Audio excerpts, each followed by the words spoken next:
खबर लखनऊ से है, जहां ध्वस्तीकरण की कार्रवाई करने पहुंची लखनऊ विकास प्राधिकरण की टीम को विरोध का सामना करना पड़ा।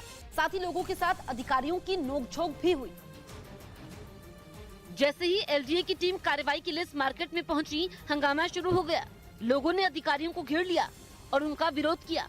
इस बीच कुछ महिलाएं भी ध्वस्तीकरण की कार्रवाई का विरोध करती नजर आई। इस मार्केट में एलडीए की टीम पुलिस फोर्स के साथ पहुंची थी, लेकिन इस विरोध के आगे उनकी एक न चली। मामला बढ़ता देख एलडीए अधिकारी और पुलिस की टीम वहां से चुपचाप चली गई। लोगों का आरोप है कि एलडीए की टीम ने पहले उनसे पैसे लिए थे और अब ध्वस्तीकरण की कार्रवाई करने के लिए पहुंची है। एलडीए ने इस मार्केट में तारा सिंह बिष्ट की 3 मंजिला लक्ष्मी मार्केट के टॉप फ्लोर को गिराने का आदेश दिया था। इस बीच खबर है कि अमेरिका ने चीन को उसकी वायुसेना की हरकतों पर बुरी तरह फटकार लगाई। बताया जा रहा है कि अमेरिका के रक्षा सचिव की चीन के रक्षा मंत्री से एक दिन पहले कंबोडिया में करीब 1.5 घंटे तक बातचीत हुई थी।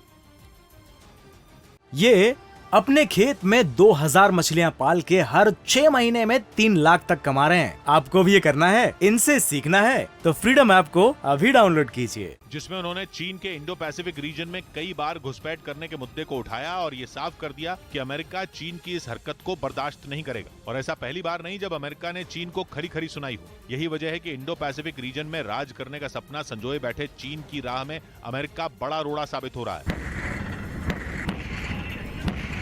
ऐसे में एक बार फिर अमेरिका ने चीन को यह समझा दिया कि वो इस रीजन में दखल देने की कोशिश न करे, इसी में उसकी भलाई है। और वो अगर अपनी हरकतों से बाज नहीं आएगा तो वो अपने लिए खुद मुसीबतें खड़ी कर रहा है।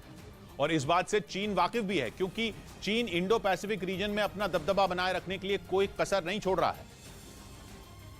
लेकिन हर बार किसी न किसी तरह अमेरिका उसके सामने अड़चन बनकर खड़ा हो गया। अमेरिका का गुस्सा 7वें आसमान पर इसलिए भी है क्योंकि साउथ चाइना सी रीजन में चीन ने जून में अपना लड़ाकू विमान भेजा था, जिस पर बेहद खतरनाक तरीके से ऑस्ट्रेलिया की वायुसेना के प्लेन को रोकने का आरोप लगा। ऑस्ट्रेलिया के रक्षा मंत्रालय के मुताबिक चीन का लड़ाकू विमान उसके प्लेन के बेहद करीब आया था और उसने एल्यूमिनियम के छोटे छोटे कई टुकड़े छोड़े जो ऑस्ट्रेलिया के विमान के इंजन में घुस गए थे। जिसके बाद अमेरिका ने एक बार फिर चीन को बता दिया कि वो इस मुद्दे पर उससे उलझकर आग से खेल रहा है। मतलब ये कि अमेरिका ने चीन को यह संदेश दे दिया कि उसकी तमाम कोशिशों के बाद भी इंडो पैसिफिक रीजन में उसके सभी सहयोगी देश सुरक्षित हैं और वो उनके साथ खड़ा है।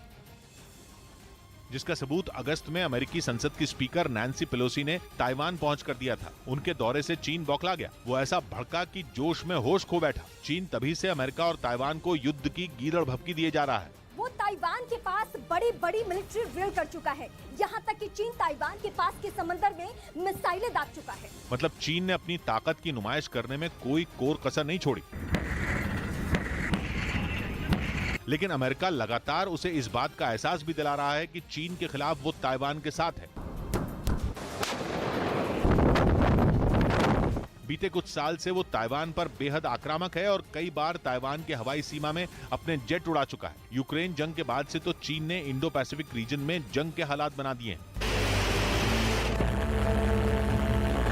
उसकी नजर केवल ताइवान पर ही नहीं बल्कि कई छोटे छोटे द्वीपों और देशों पर है, जिन पर वो या तो कब्जा करना चाहता है या फिर उन्हें अपने एहसानों तले दबाना चाहता है। बड़ी खबर श्रद्धा हत्याकांड से जुड़ी हुई। हत्याकांड के मुख्य आरोपी आफ्ताब का आज पॉलीग्राफी टेस्ट हो सकता है। ये टेस्ट कल ही होना था, लेकिन बताया गया कि उसकी तबीयत ठीक नहीं थी, इसीलिए पॉलीग्राफ टेस्ट टाल दिया गया। जानकारी के मुताबिक तबीयत ठीक नहीं होने पर अगर उसका टेस्ट किया जाता तो रिपोर्ट प्रभावित हो सकती थी। श्रद्धा की मौत की गुत्थी सुलझाने के लिए दिल्ली पुलिस ने 2 दिन पहले भी आरोपी आफ्ताब का पॉलीग्राफी टेस्ट किया था।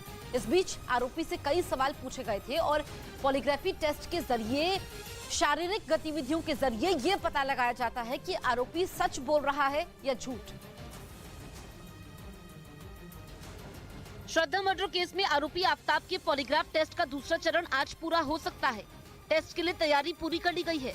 फॉरेंसिक टीम को सिर्फ आफ्ताब के पहुंचने का इंतजार है। पॉलीग्राफ टेस्ट का दूसरा चरण बुधवार को ही होना था, लेकिन आफ्ताब की तबीयत खराब होने की वजह से इसे टाल दिया गया। इससे पहले मंगलवार को पॉलीग्राफ टेस्ट की प्रक्रिया शुरू की गई थी और इस बीच आफ्ताब करीब 3.5 घंटे तक लैब में रहा था। मंगलवार को आफ्ताब से कई सवाल पूछे गए थे और आज भी आफ्ताब से पूछे जाने वाले सवालों की लिस्ट तैयार है। वहीं सूत्र बता रहे हैं कि जिस वक्त आफ्ताब से सवाल पूछे जाएंगे उस वक्त दिल्ली पुलिस की टीम उस कमरे में मौजूद नहीं रहेगी। उस बीच सिर्फ फॉरेंसिक एक्सपर्ट, साइकोलॉजिस्ट और फोटोग्राफी से जुड़े लोग ही मौजूद रहेंगे। दिल्ली पुलिस की तरफ से इन लोगों को पहले से ही सवालों की लिस्ट सौंप दी गई है जो टेस्ट के समय आफ्ताब से पूछे जाएंगे।